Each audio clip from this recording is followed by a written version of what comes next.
नमस्ते, स्वागत गर्न चाहन्छु विद्याघर नेपाल युट्युब च्यानलको फेरि अर्को भिडियोमा। सधैँ जस्तै आज पनि हामीले एउटा भिडियो लिएर आएका छौँ जुन ट्याक्ससँग रिलेटेड छ र आजको भिडियो निकै महत्त्वपूर्ण छ। 2-4 दिन लगाएर पढ्ने कुराहरू तपाईहरुले आज 10 मिनेट हेरिदिनु भयो भने धेरै काम लाग्दो हुनेछ र तपाईहरुलाई प्रयोगमा आउनेछ र तपाईहरुले साथ दिनुहुनेछ भन्ने अपेक्षा राख्दछु। खास गरी आज special provision to natural person tax act 2058 2058 को आयकरले दिएको स्पेशल छुटहरू वा प्रोभिजनहरू के छ त एउटा नेचुरल पर्सन रेसिडेन्ट पर्सनलाई के छुट दिएको छ भन्ने विषयमा कुरा गर्छौं। पहिलो कुरा हेर्यौं भने यदि रेसिडेन्ट पर्सन भयो भने उले medical tax credit for income year not exceeding 750 per annum भनेर भन्छ। 750 रुपैयाँसम्म चाहिँ medical tax claim medical tax credit भनेर घटाउन पाउँछ उले। यो चाहिँ आफूले तिर्नुपर्ने ट्याक्स लायबिलिटीबाट घटाउन पाउँछ। यसरी 750 पर व्यक्तिले एक वर्षमा मेडिकल छुट समेत घटाउन पाउने भनेर हामीले हेर्यौं। त्यस्तै बेसिक एक्जिम्सन ट्याक्स चाहिँ यदि कुनै व्यक्तिले पैसा कमाइसकेपछि 5 लाखसम्म इन्डिभिजुअल हो भने 5 लाखसम्म, यदि विवाहित हो भने 6 लाखसम्म छुट पाउँछ। इन्डिभिजुअल हो भने 5 लाखसम्म, विवाहित हो भने 6 लाखसम्म छुट पाउँछ। यो अहिलेको 2058 को आयकर अनुसार 2080-81 सम्मलाई हो। 81-82 को फेरि अब अहिले कुनै बजेट आउँदा कुनै चेन्ज भयो भने फेरि हामीले हेर्ने छौं। नत्र 5 लाखसम्म कर छुट पाउँछ। सिंगल हो भने, यदि कपल हो भने 6 लाखसम्म पाउँछ। उसले निवेदनद्वारा आफू सिंगल हो कि कपल हो भन्ने कुरा चाहिँ जानकारी गराउन सक्छ। स्क्रिनशट गर्न नबिर्सिनु होला। यो दोस्रो बुँदा यो रहेछ। यसरी मैले बुँदा मेटाउँदै सिकाउँदैछु हजुरहरुलाई। त्यस्तै गरी तेस्रो बुँदा के रहेछ, यदि कुनै व्यक्ति नेपाल सरकारले एरिया जिल्लाहरूलाई रिमोट जिल्ला र सुगम र दुर्गम जिल्ला भनेर तोकेको छ।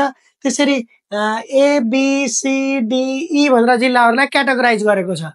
यदि त्यस्तो हो भने म्याक्सिमम रिमोट एरिया अलाउन्स भनेर म्याक्सिमम चाहिँ कति घटाउन सक्छ भने म्याक्सिमम 50,000 घटाउन सक्छ। ए को लागि 50, बी को लागि 40, सी को लागि 30, डी को लागि 20 र ई को लागि 10,000 भनेर नेपाल सरकारले दुर्गम भत्ता भनेर तोकेको छ।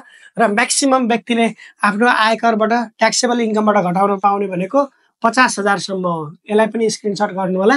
त्यस्तै अर्को स्पेशल प्रोभिजन भनेको के छ भने यदि नेपाली सिटिजन कुनै पनि नेपाली नागरिक नेपाल सरकारले डिप्लोमेटको रूपमा या विभिन्न अन्य पदहरू हुन सक्छन्, शान्ति सेना यस्ता विभिन्न ठाउँमा यदि पोस्टिङ गर्छ भने उक्त व्यक्तिले प्राप्त गरेको फरेन अलाउन्स, बाहिर गए बापत प्राप्त गरेको फरेन अलाउन्समा के गर्न पर्दैन त 75% मा कर तिर्नु पर्दैन। 75% चाहिँ कर छुट पाउँछ। यहाँ हेर्नुस् त 75%। कुनै व्यक्तिलाई हामी नेपाल सरकारले डिप्लोमेटको रूपमा विदेशमा पठायो र उले के गर्यो त फरेन अलाउन्स पायो भने उले फरेन अलाउन्स पाएको अलाउन्समा 75% मा के गर्नु पर्दैन त ट्याक्स तिर्नु पर्दैन, जसलाई चाहिँ के गर्न सक्छ ट्याक्सेबल इन्कमबाट घटाउन सक्छ। यो चाहिँ हामी पछि हिसाब गरेर हेर्ने छौं। यी सबै कुराहरुलाई लागू गरेर यो चाहिँ चौथो नम्बर बुँदा हामीले हेर्यौं। त्यस्तै अर्को एउटा कुनै पनि नेपाली व्यक्तिले पेन्सन प्राप्त गरेको छ भने पेन्सन इन्कममा 25% वा एक्चुअल छुट पाउँछ। 25% वा actual whichever is less चाहिँ के हुन्छ भने ट्याक्सेबल इन्कमबाट घटाउन पाउँछ। ट्याक्सेबल इन्कमबाट घटाउन पाउँछ। त्यो 25% के को हुन्छ, यदि त्यो व्यक्ति सिंगल हो भने 5 लाख को हुने भयो, यदि त्यो व्यक्ति कपल हो भने 6 लाख को हुने भयो। अर्थात् बेसिक इन्कम जुन छुट दिएको छ गभर्नमेन्टले त्यो बेसिक इन्कमको 25% हुने भयो। यो बेसिक इन्कम चाहिँ चेन्ज पनि हुन सक्छ, तर बेसिक इन्कमको के हुने भयो त 25% वा actual whichever is lace त्यति चाहिँ के गर्न सक्छ भने ट्याक्सेबल इन्कमबाट घटाउन सक्छ। त्यस्तै यदि कुनै व्यक्तिले नेपाली व्यक्तिले लाइफ इन्स्योरेन्स गरेको छ भने इन्स्योरेन्स गरे बापत इन्स्योरेन्स प्रिमियम तिरेको हुन्छ। तपाई हामीले यो कुरा बुझ्न सक्छौं। यदि इन्स्योरेन्स प्रिमियम तिरेको छ, लाइफ इन्स्योरेन्सको कुरा गर्दैछु है साथीहरु, लाइफ इन्स्योरेन्स गरेको छ, इन्स्योरेन्स तिरेको छ भने म्याक्सिमम पर वर्ष प्रिमियमबाट 40,000 घटाउन पाउँछ वा 40,000 भन्दा कम 20,000 लाइफ इन्स्योरेन्स तिरेको छ भने 20,000 घटाउनु पर्यो।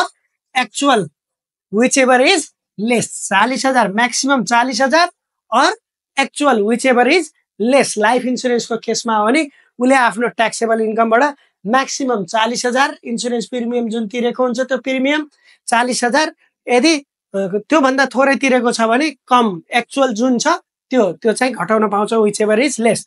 यदि कुनै व्यक्तिले 60,000 इन्स्योरेन्स प्रिमियम तिरेको छ भने घटाउन पाउने कति भयो त 40,000 भयो। यदि कुनै व्यक्तिले 20,000 इन्सुरेन्स तिरेको छ भने 40,000 घटाउन पाउँछ भनेको छौँ, तर तिरेको 20,000 छ भने 20,000 घटाउने भयो, किनकि maximum 40,000 or actual whichever is less है। यहाँ पनि हेऱ्यो भने 60,000 तिरेको छ, म्याक्सिमम 40,000 अर 60,000 तिरेको छ, विच एभर इज लेस 40,000। यसरी यसको क्यालकुलेसन हेर्नुपर्छ। यो चाहिँ ट्याक्सेबल इन्कमबाट घटाउन सकिन्छ। त्यस्तै यो त लाइफ इन्सुरेन्सको केस भयो। यदि मेडिकल इन्सुरेन्स भनेर छुट्टै हुनसक्छ, हेल्थ इन्सुरेन्स भनेर। हेल्थ इन्सुरेन्स खास गरी विदेशमा म्याक्सिमम चलेको छ, अहिले नेपालमा नि चल्न थालेको छ। यदि हेल्थ इन्सुरेन्स भनेर गरेको छ, हेल्थ इन्सुरेन्स प्रिमियमको तिरेको छ भने हेल्थ इन्सुरेन्समा पनि म्याक्सिमम प्रिमियमको म्याक्सिमम 20,000 घटाउन पाउँदो रहेछ, or actual whichever is less. Health इन्सुरेन्सको कुरा गर्ने भने साथीहरू म्याक्सिमम कति त 20,000 हेल्थ इन्सुरेन्सको premium maximum ₹20,000 or actual whichever is less. जुन चाहिँ कम छ त्यो चाहिँ के गर्न पाइयो भने घटाउन पाइयो, विच एभर इज लेस त्यो चाहिँ घटाउन पाइने भयो। यदि कुनै व्यक्ति अपाङ्ग छ, नेपाल सरकारले अपाङ्ग तोकेको छ, डिसेबल पर्सन हो भने उसले डिसेबल अलाउन्स अन्तर्गत आफ्नो इन्कमबाट 50% घटाउन पाउँछ ट्याक्सेबल इन्कमबाट। त्यो चाहिँ के को त बेसिक गभर्मेन्टले छुट दिएको, जस्तै 5 लाखको 50% सिङ्गल हो भने, कपल हो भने 6 लाखको 50% चाहिँ उसको के गर्न सक्छ ट्याक्सेबल इन्कमबाट डिडक्ट गर्न सक्छ। यदि त्यो चाहिँ के हो भने डिसेबल पर्सन हो भने, नेपाल सरकारले डिसेबल तोकेको छ भने उसले चाहिँ त्यति घटाउन पाउने हो। यदि लास्ट 9 नम्बर बुँदा हेरौँ, यदि तपाईँले तपाईँ बस्ने घरको इन्सुरेन्स गर्नुभएको छ, आगलागी हुनसक्छ, भूकम्प जान सक्छ, विभिन्न क्षति हुनसक्छ, यदि त्यस्तो घरको इन्सुरेन्स गर्नुभएको छ भने तपाईँले हेर्नुहोस् त, the allowable deduction for the personal house insurance premium, तपाईँ बसेको घर, व्यक्तिगत रूपमा बसेको घरको इन्सुरेन्स गर्नुभएको छ भने त्यस्तो इन्सुरेन्सको प्रिमियम तिर्नु भएको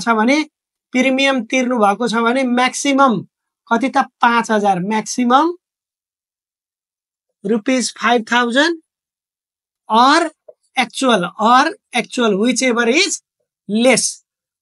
इज लेस चाहिँ के गर्न पाइन्छ घटाउन पाइन्छ। हेर्नुहोस् त, maximum 5,000 per year or actual whichever is less चाहिँ के गर्न पाइयो त, यदि तपाईँ बसेको घरको इन्सुरेन्स गर्नुभएको छ भने त्यो घटाउन पाइयो। यदि कुनै महिलाले जागिर गर्नुभएको छ भने उहाँलाई के हुन्छ त, ट्याक्सेबल इन्कमबाट आफूले बेचेको उसबाट 10% छुट हुन्छ, ट्याक्स रिबेट 10% रिबेट गर्न पाइन्छ। त्यस्तै गरी कुनै तपाईँहरूले जब गर्ने बेलामा रिटायरमेन्ट फन्डको लागि, रिटायरमेन्ट बेनिफिटको लागि राख्नुभएको छ भने त्यसमा दुईवटा केसमा हुन्छ। एउटा त सरकारले हामीले सिटिजन इन्भेस्टमेन्ट ट्रस्टमा राख्छौँ या अप्रुभल रिटायरमेन्ट फन्डमा राख्छौँ।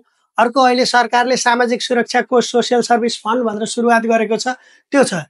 यदि तपाईँले अप्रुभल रिटायरमेन्ट फन्डमा राख्नुहुन्छ भने म्याक्सिमम तपाईँको 3 लाखसम्म कर छुट हुनेछ, वा ट्याक्सेबल इन्कमको 1/3 हुनेछ, अर एक्चुअल तपाईँले कति कन्ट्रिब्युसन गर्नुपर्छ। यो तीनटा मध्ये जुन चाहिँ कम हो, whichever is less is allowable for deduction.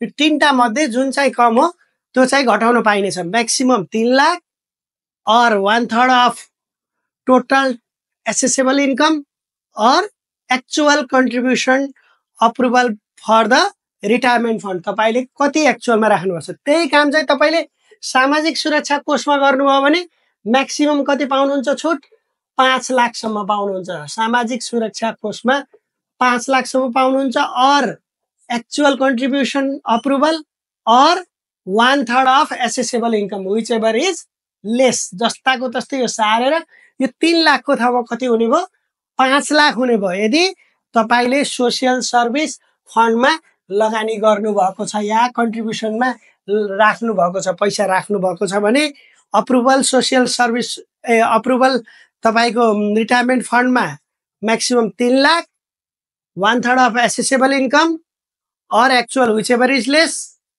For social service fund maximum 5 lakh, 1/3 of assessable income or actual whichever is less गर्न सकियो। त्यस्तै तपाईँले कुनै कर छुट प्राप्त गरेको, नेपाल सरकारबाट कर छुट प्राप्त गरेको अर्गनाइजेसनलाई डोनेसन गर्दै हुनुहुन्छ भने त्यस्तो डोनेसन के गर्न पाउनुहुन्छ, घटाउन पाउनुहुन्छ। त्यो चाहिँ कति हुनसक्छ, तपाईँको ट्याक्सेबल इन्कमको 5%, और एक्चुअल मैक्सिमम कति त 1 लाख, सबैभन्दा बढी कतिसम्म 1 लाख घटाउन पाइयो, वा ट्याक्सेबल इन्कमको 5% वा एक्चुअल डोनेसन तपाईँले कति दिनुभएको छ, विच एभर इज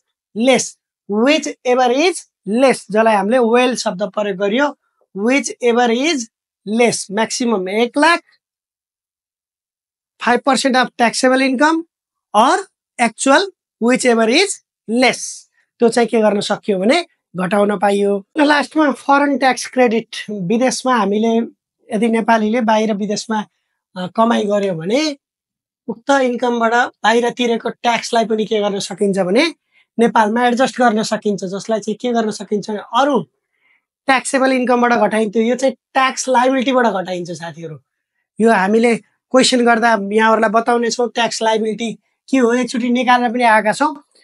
त्यस्तो अवस्थामा के हो भने उसको total tax liability divide by taxable income into 100 गरिसकेपछि यहाँ एउटा रेट आउनेछ, जस्तै 5, 7, 10, 15% एभरेज ट्याक्स रेट हुनेछ। त्यो average tax rate in Nepal हुनेछ, यो चाहिँ पर्सेन्टेजमा आउँदैछ, यहाँ एउटा पर्सेन्टेज आउँछ। त्यस पश्चात त्यो बाहिर कमाएको पैसा इन्टु एभरेज ट्याक्स रेट गरिसकेपछि एउटा अमाउन्ट आउनेछ, यहाँ आउनेछ। तपाईँलाई यो हिसाब गरेर सिकाउँदा अति सजिलो हुनेछ। त्यसपछि उसले बाहिर कति तिर्यो, बाहिर कति ट्याक्स तिर्यो, जुन चाहिँ कम हुन्छ, whichever is less can be deducted from tax liability. कहाँबाट त ट्याक्स लाइबिलिटीबाट, ट्याक्सेबल इन्कमबाट होइन, ट्याक्स लाइबिलिटीबाट घटाउन पाइन्छ। कसरी त, total tax liability divide by total taxable income into 100 गरिसकेपछि एउटा रेट आउनेछ, जसलाई हामीले average tax rate in Nepal भन्ने छौँ। त्योबाट बाहिर कमाएको, बाहिर विदेशमा जति कमाउँछ त्यसमा एभरेज ट्याक्स रेटले मल्टिप्लाई गरेपछि एउटा अमाउन्ट आउनेछ। उक्त अमाउन्ट र एक्चुअल बाहिर कति तिरेको छ त्यो मध्ये जुन चाहिँ विच एभर इज लेस, जुन चाहिँ कम हुन्छ, त्यसलाई चाहिँ कहाँबाट घटाउन सकिन्छ, ट्याक्स लाइबिलिटीबाट घटाउन सकिन्छ। यो चाहिँ एउटा नेचुरल व्यक्तिले आयकर ऐन 2058 अन्तर्गत नेपालमा अहिले ट्याक्समा पाउने फेसिलिटीहरूको बारे हामीले हेऱ्यौँ। भोलि यसका हिसाबहरू लिएर आउनेछौँ। त्यो हिसाबहरू आउनुभन्दा अगाडि तपाईँहरूलाई कम्तीमा एटलिस्ट यो थाहा हुनुपर्छ कि के कुरामा सुविधा छन् भन्ने कुरा। तपाईँलाई हाम्रा भिडियोहरू कस्ता लाग्छन् कमेन्ट गर्न नबिर्सिनु होला। यतिन्जेलको साथको लागि यहाँहरूलाई धन्यवाद ज्ञापन गर्न चाहन्छौँ। धन्यवाद, नमस्कार।